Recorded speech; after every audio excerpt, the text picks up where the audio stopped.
ಅವರೆಲ್ಲ ತಿಪ್ಪೆಗೆ ಎಸಿತಾ ಇದ್ದಾರೆ, ನೀವು ಅದರಲ್ಲಿ ಇಳುವರಿ ತೆಗ್ತಿದ್ದೀರಾ ಹೇಗೆ? ಇದು ನಂದು 1 ವರ್ಷದಲ್ಲ 5 ವರ್ಷದ ನಾಲೆಡ್ಜ್. ಟ್ರೈನಿಂಗಿಗೆ ಅಂತ ಒಂದಿಷ್ಟು ಜನ ಇದ್ದಾರೆ, ಅವ್ರಿಗೇನು ಗೊತ್ತಿರಲ್ಲ, ಅವ್ರು ಮತ್ತೊಬ್ರು ಟ್ರೈನಿಂಗ್ ಮಾಡಕ್ಕೆ. ದೊಡ್ಡ ರೈತರು, ಸಣ್ಣ ರೈತರು, ಮಧ್ಯಮ ರೈತರು ಅಂತ ಬರ್ತಾರೆ. ಬಟನ್ ಮಶ್ರೂಮ್ ಮಾಡ್ತಿರೋ ರೈತರಲ್ಲ, ನನ್ನ ಪ್ರಕಾರ ರೈತರೇ ಅಲ್ಲ. ಮಶ್ರೂಮ್ ನಲ್ಲಿ ಅವ್ರು ಮಾಡ್ತಾ ಇರುವಂತ ತಪ್ಪುಗಳೇನು, ಯಾಕೆ ಲಾಸ್ ಅನ್ನೋ ಅಸಂಪ್ಷನ್ ಇವತ್ತು ನಮ್ಮ ಜನಗಳಿಗೆ ಸಿಗ್ತಾ ಇದೆ? ದಿನಕ್ಕೆ 10 ಟನ್ ಬೆಳಿಬೇಕು ಅಂದ್ರೆ ಅದ್ರದ್ದು ಈಕ್ವಲ್ ಟು ಮಾಡ್ಕೋಬೇಕಾಗ್ತದ. 5 ರಿಂದ 6 ಕೋಟಿ ಮಿನಿಮಮ್ ಬೇಕು. ಸಾಲ ಮಾಡಿ ಮಾಡೋದಕ್ಕಿಂತ 10-15 ಸಾವಿರ ಇನ್ವೆಸ್ಟ್ಮೆಂಟ್ ಮಾಡಿ ಮಿಲ್ಕಿ ಅಥವಾ ಆಯಿಸ್ಟರ್ ಸ್ಟಾರ್ಟ್ ಮಾಡ್ಕೊಂಡ್ರೆ ತಿನ್ಲಿಕ್ಕೆ ಆರೋಗ್ಯಕ್ಕೆ ಯಾವುದು ಉತ್ತಮ? ಆಕ್ಚುಲಿ ಗೌರ್ಮೆಂಟ್ ಪ್ರಮೋಟ್ ಮಾಡ್ತಾ ಇರೋದ ಮಿಲ್ಕಿ ಮತ್ತು ಆಯಿಸ್ಟರ್. ಯಾಕಂದ್ರೆ ಆರ್ಗ್ಯಾನಿಕ್ ಆಗಿ ಬೆಳೆದವೆ ಎರಡನೇ. ಆಯಿಸ್ಟರ್ ಅಲ್ಲಿ ಬಟನ್ ಮಿಲ್ಕಿಲಿ ನೀವು ಕೆಮಿಕಲ್ ಮಾತ್ರ ಮಾಡೋಕ್ಕಾಗಲ್ವಾ ಅಂತ ಕೇಳ್ಬೋದು. 45 ದಿನ ಮ್ಯಾಕ್ಸಿಮಮ್ ಅಷ್ಟರಲ್ಲಿ ಗೊಬ್ಬರ ರೆಡಿ ಆಗುತ್ತೆ. ಹೆಂಗ್ ರೆಡಿ ಆಗುತ್ತೆ? ಹೀಟ್ ಪ್ರೊಡ್ಯೂಸ್ ಆಗೋಕ್ಕೆ ಕೆಮಿಕಲ್ ಹಾಕ್ತಾರೆ. ಇನ್ನೋರ್ಗೂ ಅಷ್ಟು ಹೇಳ್ತಿದ್ದೀನಿ ನಾನು, ಆಯಿಸ್ಟರ್ ಮಿಲ್ಕಿ ತಿನ್ಬೇಕು. ಆಯಿಸ್ಟರ್ಗೆ ಗಾಳಿ ಬೆಳಕು ಬರಬೇಕು, ಮಿಲ್ಕಿಗೆ ಗಾಳಿ ಬೆಳಕು ಬೇಡ. ಯಾವ ಮಾಹಿತಿ ಇಲ್ಲದೆ ಇರೋ ಕಾರಣಕ್ಕಾಗಿ ಇವತ್ತು ಮಶ್ರೂಮ್ಗಳು ಅತಿ ಹೆಚ್ಚಿನದಾಗಿ ಬ್ಲ್ಯಾಕ್ ಮೋಲ್ಡ್ಗೆ ಕನ್ವರ್ಟ್ ಆಗೋದು, ಟರ್ನ್ ಆಗೋದು ಏನಕ್ಕಾಗ್ತಾ ಇದೆ? ಸೊ ನಾನೆಲ್ಲ ಓದೋದ್ಬಿಟ್ಟು ನಾನು ಕೃಷಿಗೆ ಬಂದಿದ್ದೀನಲ್ಲ. ಯಾಕೆ ಬಂದಿದ್ದೀನಿ ಅಂದ್ರೆ ಕೃಷಿಲಿ ಫ್ಯೂಚರ್ ಚೆನ್ನಾಗಿದೆ ಮುಂದಕ್ಕೆ. ಇವಾಗಲ್ಲ, ಇವಾಗ ಕೋವಿಡ್ ಬಂತಲ್ಲ ಲಾಸ್ಟ್ ಟೈಮ್. ಕೋವಿಡ್ ಬಂದಾಗ ಯಾಕೋ ಜಮೀನು ತಗೊಂಡ್ರು ಹೋಗಿ. ಇವತ್ತು ರೈತರನ್ನ ಮದುವೆ ಆಗ್ಲಿಕ್ಕೆ ಹೆಣ್ಮಕ್ಳು ಮುಂದೆ ಬರ್ತಾ ಇಲ್ಲ. ರೈತರ ಮಕ್ಕಳನ್ನ ಯಾಕೆ ಮದುವೆ ಹಾಕೋಲ್ಲ ಅಂತಾರಂದ್ರೆ ಅವರು ಫ್ಯಾಮಿಲಿ ಅವ್ರು ಏನಂದಿರ್ತಾರೆ ಅಂತ ಎಲ್ಲ ಕೊಟ್ಬಿಟ್ಟಿರ್ತಾರೆ.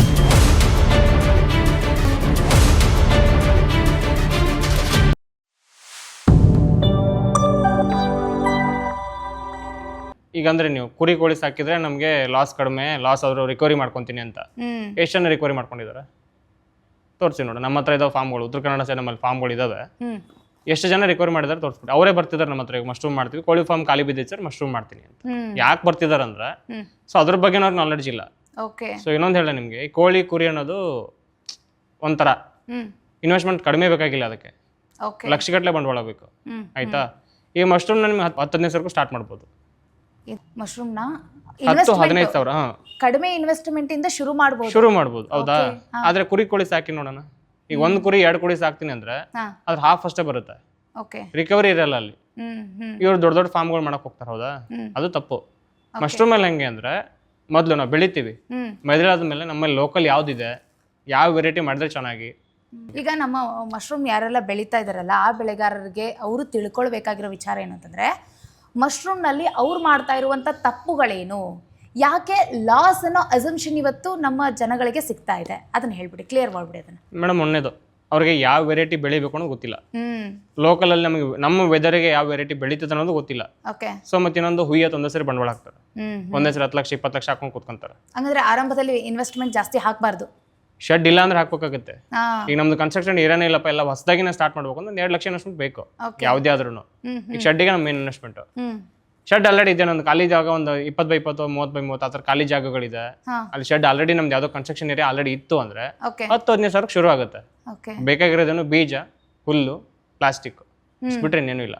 ಇನ್ನೊಂದು ಹೇಳ್ತಾರೆ, ಇವಾಗ ಇತ್ತೀಚಿನ ಸೋಷಿಯಲ್ ಮೀಡಿಯಾದಲ್ಲಿ ಬರ್ತಿದೆ. ಹೆಂಗ್ ಬರ್ತಿದೆ ಅಂದ್ರೆ ಬಟನ್ ಮಶ್ರೂಮ್ ಮಾಡ್ರಿ ಅಂತ ಬರ್ತಿದೆ. ಸೊ ಬಟನ್ ಮಶ್ರೂಮ್ ಮಾಡ್ಬೇಕು ಅದೇ ಅಲ್ವಾ ಜಾಸ್ತಿ ಪ್ರಚಲಿತದಲ್ಲಿ ಇರೋದು. ಅದೇ ಮತ್ತೆ ಎಲ್ಲರೂ ಮಶ್ರೂಮ್ ಅಂದಿದ ತಕ್ಷಣ ಥಾಟಿಗೆ ಬರೋದು ಬಟನ್ ಮಶ್ರೂಮ್. ಅಂದರೆ ನೀವು ಯಾವುದೇ ರೀತಿಯಾದಂಥ ಇದಕ್ಕೆ ಹೋದ್ರೂ ನಿಮ್ಗೆ ಅಲ್ಲಿ ಕೈಗೆ ಸಿಗೋದೇ ಬಟನ್ ಮಶ್ರೂಮ್. ಇವಾಗ ಮಿಲ್ಕಿ ಆಯಿಸ್ಟರ್ ಅಂತ ಹೇಳಿದಾಗ ಅದು ಯಾವುದೋ ಏನೋ ಅಂತ ಯೋಚನೆ ಮಾಡ್ತಾರೆ. ಮೇಡಮ್ ಆ್ಯಕ್ಚುಲಿ ಇಲ್ಲ, ಬಟನ್ ಮಶ್ರೂಮ್ ಮಾಡ್ತಿರೋ ರೈತರಲ್ಲ, ನನ್ನ ಪ್ರಕಾರ ರೈತರೇ ಅಲ್ಲ. ಯಾಕೆ? ಇನ್ವೆಸ್ಟ್ಮೆಂಟ್ ಮಿನಿಮಮ್ ಇನ್ವೆಸ್ಟ್ಮೆಂಟ್ ಬಂದು 15 ಲಕ್ಷ.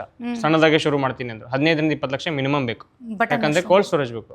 16 ರಿಂದ 18 ಡಿಗ್ರಿ ಒಳಗೆ ಬೆಳೆಯುವಂಥದ್ದು ಅದು. ನಾರ್ಮಲ್ ಸೀಸನ್ ಅಲ್ಲೇ ನಮ್ಗೆ 16-18 ಇರಂಗಿಲ್ಲ, ಮತ್ತೆ ಇನ್ಯಾವ ಬೆಳಿತೀರಿ? ಸೊ ಅದಾಗಲ್ಲ. ಸೊ ಅದಕ್ಕೆ ಕೋಲ್ಡ್ ಎನ್ವೈರ್ಮೆಂಟ್ ಬೇಕು, ಅದಕ್ಕೆ AC ಕೂರಿಸ್ಬೇಕು, AC ಟನಲ್ ರೆಡಿ ಮಾಡಬೇಕು. ಟನಲ್ 20x20 ಟನಲ್ ರೆಡಿ ಮಾಡ್ತೀನಿ ಅಂದ್ರೆ 40 ಲಕ್ಷ ಬೇಕು AC ಟನಲ್. ಸುಮ್ಮನೆ AC ಟನಲ್ ಆಗಲ್ಲ, ಯಾಕಂದ್ರೆ ಜನರೇಟರ್ ಬೇಕು, ಜನರೇಟರ್ಗೆ 6 ಲಕ್ಷ ಬೇಕು. ಸೊ ಅದೆಲ್ಲ ನೋಡಿದವಾಗ ಅದರದಿಂದ ಬಂಡವಾಳಗಳು ಜಾಸ್ತಿ ಇದೆ. ಸೊ ಅದನ್ನ ನಾ ಮಾಡಬೇಡ ಅಂತ ಹೇಳ್ತೀನಿ.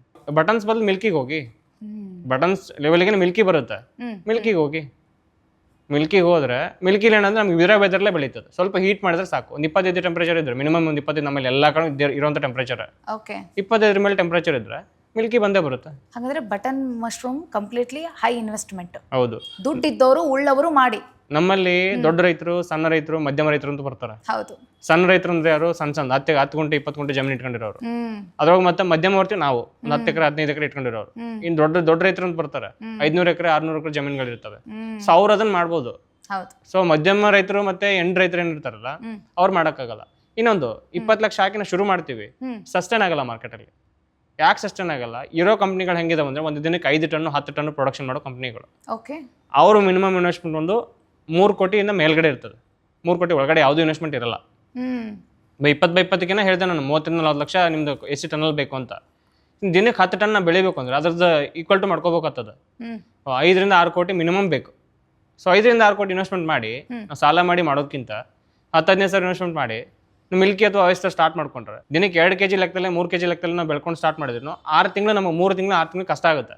ಅಲ್ಲಿದಲ್ಲಿಗೆ ಆಗ್ತಾ ಇರುತ್ತೆ. ಅಂದ್ರೆ ನಮ್ಮ ಕೈ ಲಾಭ ಆಗ್ತಿರಲ್ಲ 3-6 ತಿಂಗಳು. ಅದಾದ್ಮೇಲೆ ದಕ್ಕತ್ತಾನೆ. ಓಕೆ, ಒಂದು ಕ್ಲಿಯರ್ ಮಾಡಿಬಿಡಿ. ಇವಾಗ ಬಟನ್ ಮಶ್ರೂಮ್ಗೂ ಮತ್ತು ಈ ಆಯಿಸ್ಟರ್, ಮಿಲ್ಕಿ ಎಕ್ಸೆಟ್ರಾ ಇವುಗಳಿಗೆ ಇರುವಂತಹ ನ್ಯೂಟ್ರಿಷನ್ ವ್ಯಾಲ್ಯೂ ಹೆಂಗಿದೆ? ಸೊ ಕಂಪ್ಯಾರಿಟಿವ್ ಇದೆಲ್ಲದರಲ್ಲಿ ಯಾವುದು ಉತ್ತಮ, ತಿನ್ನಲಿಕ್ಕೆ ಆರೋಗ್ಯಕ್ಕೆ ಯಾವುದು ಉತ್ತಮ? ಆಕ್ಚುಲಿ ಗೌರ್ಮೆಂಟ್ ಪ್ರಮೋಟ್ ಮಾಡ್ತಾ ಇರೋದೇ ಮಿಲ್ಕಿ ಮತ್ತು ಆಯಿಸ್ಟರ್.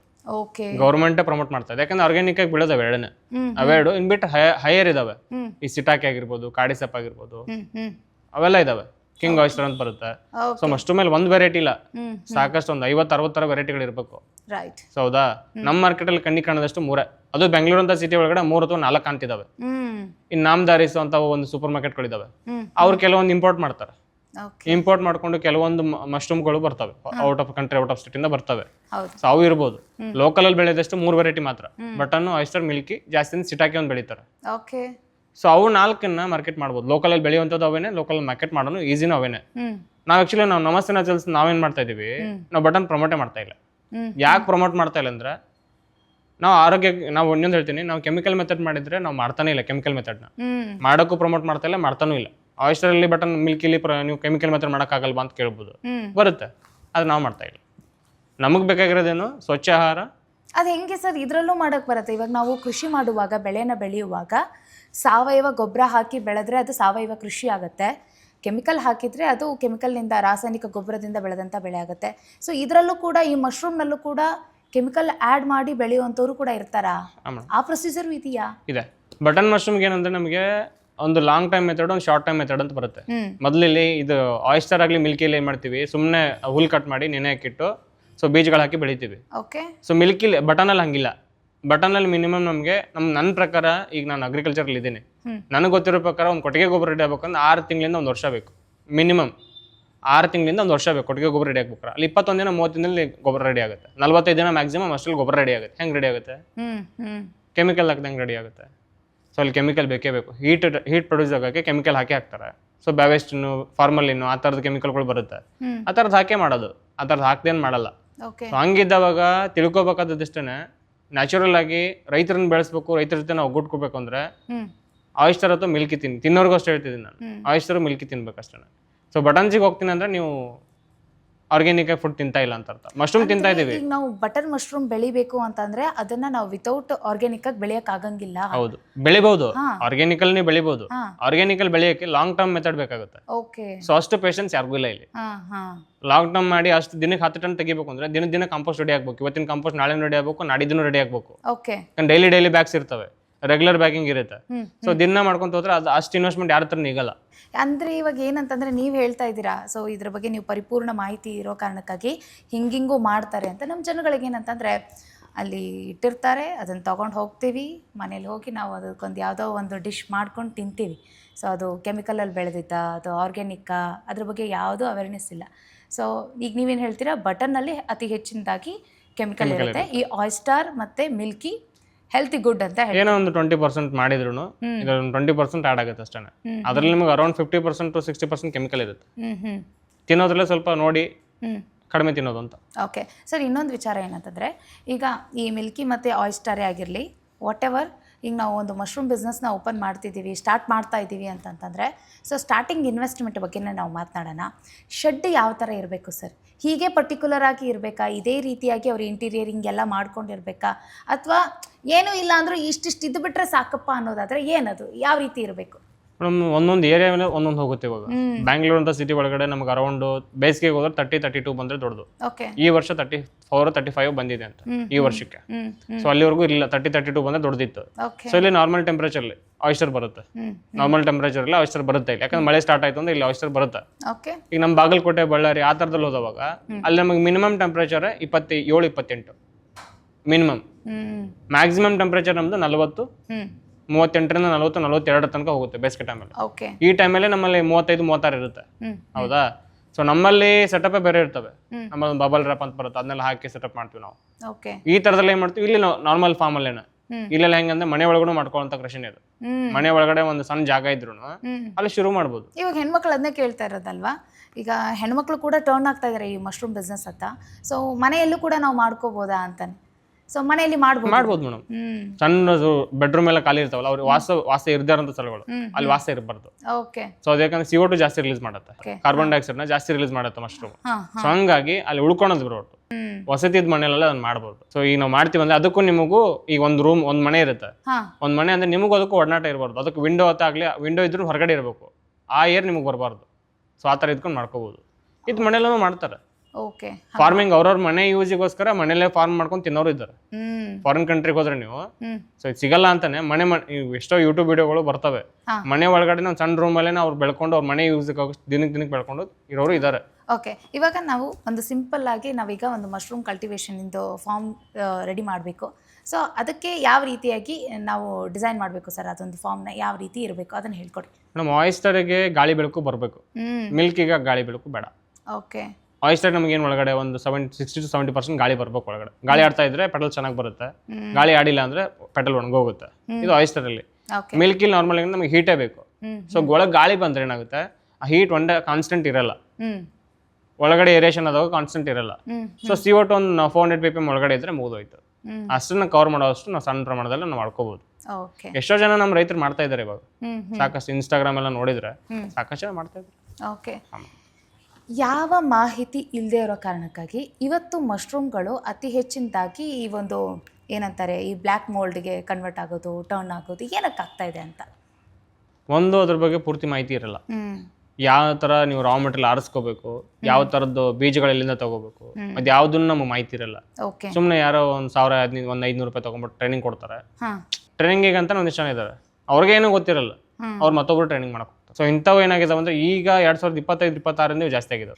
ಅಂದರೆ ಕೇಳ್ತಿರೋ ಮಾತೇ ಅದೇ ಸರ್. ಇವಾಗ ನಾನು ಮಶ್ರೂಮ್ ಬೆಳೀಲಿಕ್ಕೆ ನಾನು ರೆಡಿ ಇದ್ದೀನಿ, ಬಟ್ ಏನಂತಂದರೆ ಗ್ಯಾರಂಟಿ ವೈಸ್ ನಾವು ನೋಡಿದ್ರೆ ಎಲ್ಲಿ ಏನಾಗ್ಬಿಡುತ್ತೆ ಅನ್ನೋ ಒಂದು ಭಯ ಅವ್ರಿಗಿದ್ದೇ ಇರುತ್ತೆ. ಹೌದು. ಒಂದಕ್ಕೇನಾದರೂ ಡ್ಯಾಮೇಜ್ ಆಗಿಬಿಟ್ರೆ ಇಡೀ ನಾವು ಫಾರ್ಮಲ್ಲಿರುವಂಥ ಬ್ಯಾಗ್ಗಳನ್ನೆಲ್ಲ ಕಿತ್ತು ಬಿಸಾಕಬೇಕು ಅನ್ನೋದೇ ಇವಾಗಿರೋದು.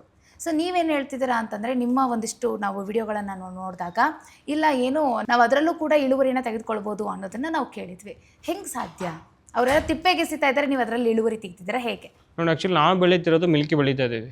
ಸೊ ಏನಂದ್ರೆ ಕೇಸಿಂಗ್ ಮೆಥಡ್ ಅಂತ ಒಂದು ಬರುತ್ತೆ. ಓಕೆ. ಆ ಕೇಸಿಂಗ್ ಮೆಥಡಲ್ಲಿ ನಾವು ಆಲ್ಟ್ರೇಷನ್ ಮಾಡ್ಕೊಂಡು ನಾವು ಮಾಡ್ತಾ ಇದ್ದೀವಿ. ಸೊ ಕೆಟ್ಟಿರೋ ಬ್ಯಾಗಿಂದ ಈಳೋದಕ್ಕೆ ಬರುತ್ತೆ ಅಂದ್ರೆ ಒಂದು ಕೇಸಿಂಗ್ ಮೇಲೆ ಅದು ಪ್ರಭಾವ ಇರುತ್ತೆ. Okay. So full flood knowledge ಬೇಕು. ಇದು ನಂದು 1 ವರ್ಷದಲ್ಲ, 5 ವರ್ಷದ ನಾಲೆಡ್ಜ್ ಇದು. 5 ವರ್ಷ, 5ನೇ ವರ್ಷ ಇದೆ ರನ್ನಿಂಗ್ ಇವಾಗ. ಹೌದಾ? ನನಗಿರೋ ನಾಲೆಡ್ಜಿಗೂ ಸರಿಸಾಟಿ ಇದ್ದಾರೆ ಬೇಕಾದಷ್ಟು. ನನಗಿಂತ PhD ಮುಗಿಸಿದ್ರು ಇದ್ದಾರೆ, ಗ್ರೌಂಡ್ ಲೆವೆಲ್ಗೆ ಅವ್ರು ಇದ್ದಾರೆ ಅಂತ ನಂಗೆ ಗೊತ್ತಿಲ್ಲ. ಸೊ ನನ್ನ ಹೆಂಗೆ ಅಂದ್ರೆ ನಾನು ಪೂರ್ತಿ ಫಾರ್ಮಿಂಗಲ್ಲೇ ಇರೋದು. ಇದೊಂದೇ ನಾನು ಮಾಡ್ತಾ ಇಲ್ಲ, ಪೂರ್ತಿ ಫಾರ್ಮಿಂಗ್ ಅಂದ್ರೆ ನನಗೆ ಅರ್ಥ ಆಯ್ತು ಅನ್ಕೊಂತೀನಿ. ನಾನು ಒಂದ್ ಥರ ಇಲ್ಲ, ಎಲ್ಲ ಥರನೂ ನಾನು ಮಾಡ್ತಾ ಇದ್ದೀನಿ. ಸೊ ನಮ್ಮಲ್ಲಿ ಬಂದ್ರೆ ನಿಮ್ಗೆ ಎಲ್ಲಾನು ಇರುತ್ತೆ. ಆರ್ಗ್ಯಾನಿಕ್ ಫಾರ್ಮಿಂಗ್ ಇಟ್ಕೊಂಡು ಎಲ್ಲ ಮಶ್ರೂಮ್ ಕಲ್ಟಿವೇಶನ್, ಅನಿಮಲ್ ಹಸ್ಬೆಂಡ್ರಿ, ಕೋಳಿ ಫಾರ್ಮು, ಹ್ಯಾಚರಿ ಫಾರ್ಮಿಂಗ್ ಎಲ್ಲನೂ ಇದೆ ನಮ್ಮಲ್ಲಿ. ಓಕೆ. ಅನೇಕ ಉಪಕಸಬುಗಳ ಜೊತೆಗೆ ಇವತ್ತು ನಿಮ್ಮ ಕೃಷಿ ಜೀವನ ನಡೀತಾ ಇದೆ ಅಂತ ಹೇಳ್ತಾ ಇದ್ದೀರಾ. ಹೇಳ್ತಾರೆ ಗೊತ್ತಾ, ಕೃಷಿ ಲಾಸ್ ಅಂತ ಹೇಳ್ತಾರೆ, ಮಶ್ರೂಮ್ ಕಲ್ಟಿವೇಶನ್ ಲಾಸ್ ಅಂತ ಒಂದ್ ಸೈಡ್ ಇಟ್ಬಿಟ್ರಿ, ಕೃಷಿನೇ ಲಾಸ್, ಕೃಷಿಗೆ ಹೋಗ್ಬೇಡ ಅಂತ ಹೇಳ್ತಾರೆ. ಸೊ ನಾನೆಲ್ಲ ಓದೋದ್ಬಿಟ್ಟು ನಾನು ಕೃಷಿಗೆ ಬಂದಿದ್ದೀನಲ್ಲ. ಯಾಕೆ ಬಂದಿದ್ದೀನಿ ಅಂದ್ರೆ ಕೃಷಿಲಿ ಫ್ಯೂಚರ್ ಚೆನ್ನಾಗಿದೆ ಮುಂದಕ್ಕೆ. ಇವಾಗಲ್ಲ, ಇವಾಗ ಕೋವಿಡ್ ಬಂತಲ್ಲ ಲಾಸ್ಟ್ ಟೈಮು. ಕೋವಿಡ್ ಬಂದಾಗ ಯಾಕೋ ಜಮೀನು ತೊಗೊಂಡ್ರು, ಹೋಗಿ ಊರ್ ಸೈಡ್ ಹೋಗ್ಬಿಟ್ಟಲ್ಲ ಜಮೀನು ತೊಗೊಂಡ್ಬಿಟ್ರಲ್ಲ, ಯಾಕೆ ತೊಗೊಂಡ್ರಿ?